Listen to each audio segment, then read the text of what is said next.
On the fateful morning of September 1st, 1666, the bustling streets of London hummed with their usual energy and vibrancy.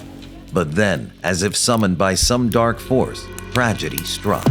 A little after midnight on September 2nd, as the city slumbered beneath a shroud of darkness, a seemingly minor spark ignited within the confines of a bakery on Pudding Lane.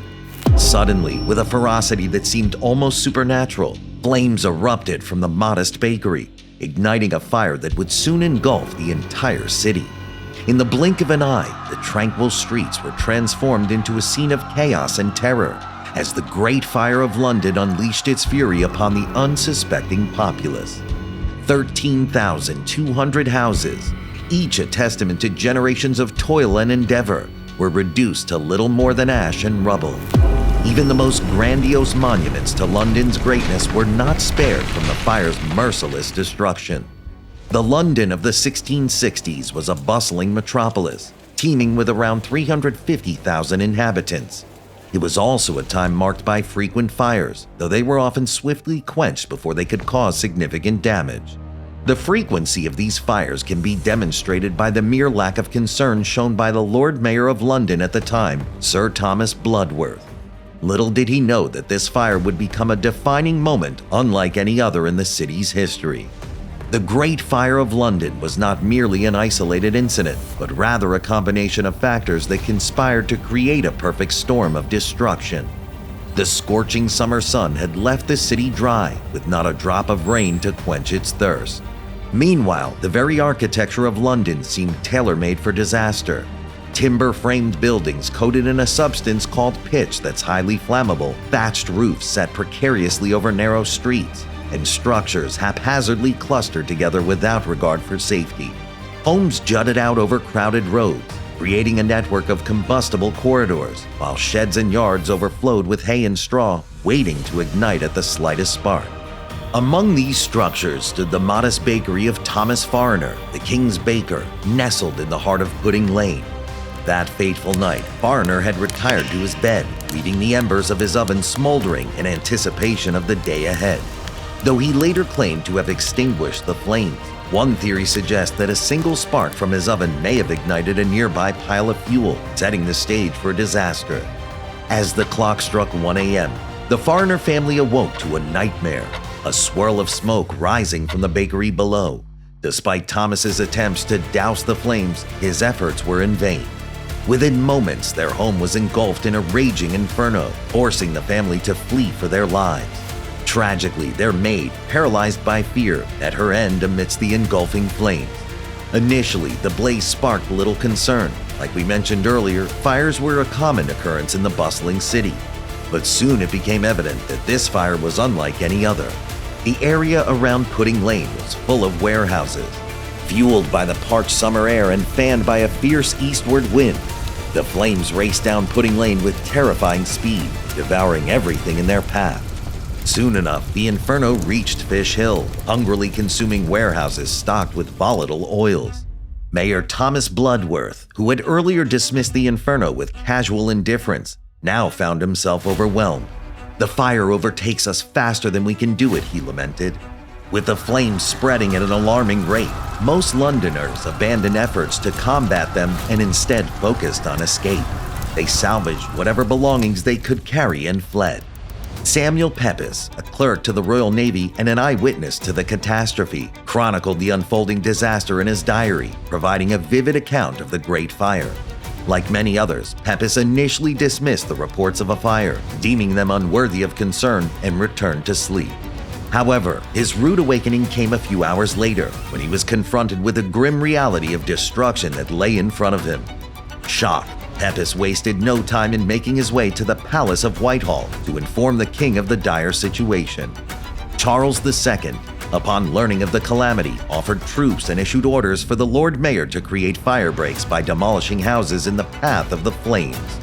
However, when Pepys found the Lord Mayor, he discovered a man on the verge of collapse, overwhelmed by the magnitude of the crisis. In a shocking turn of events, he declined the king's offer of troops and retreated to his home, leaving the city to fend for itself against the raging inferno. With no organized fire brigade in London in 1666, the responsibility for putting out the inferno fell squarely on the shoulders of the city's inhabitants, supported by local soldiers.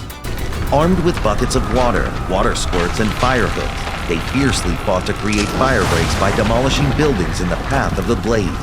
However, their efforts were defeated by the relentless fury of the wind, which drove the fire across any gaps they managed to create. As the night progressed, many desperate residents sought refuge on the south side of the River Thames, which had been spared from the devastation. Decades earlier, a catastrophic fire had destroyed a section of London Bridge, unintentionally but fortunately, leaving a ruin that served as a barrier against the fire's southern advance. As Monday, September 3rd dawned, hope began to evaporate among the people of London. Their attention now went to gossip and plotting revenge. Tensions rose amid the commotion. Scapegoating became rampant as people searched for someone to blame for the destruction. The Dutch, the French, and everyone considered foreign became targets of street violence or were unfairly imprisoned, sometimes for their own safety from the enraged mobs. Meanwhile, amidst the chaos, looting ran rampant as the wealthy struggled to retrieve what they could from the inferno-lit streets. Merchants from surrounding regions seized the opportunity, landing in London to capitalize on the chaos and make a quick profit. Anything that couldn't be moved was hastily buried, including the infamous tale of Samuel Pepys burying a wheel of Parmesan cheese in his garden. As night fell, the city was engulfed in a hellish glow.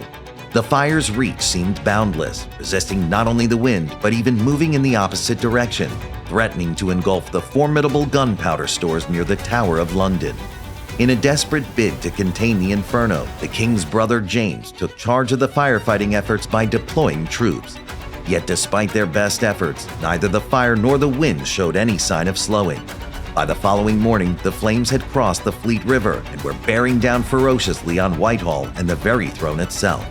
James was spotted practically everywhere, extinguishing the fire.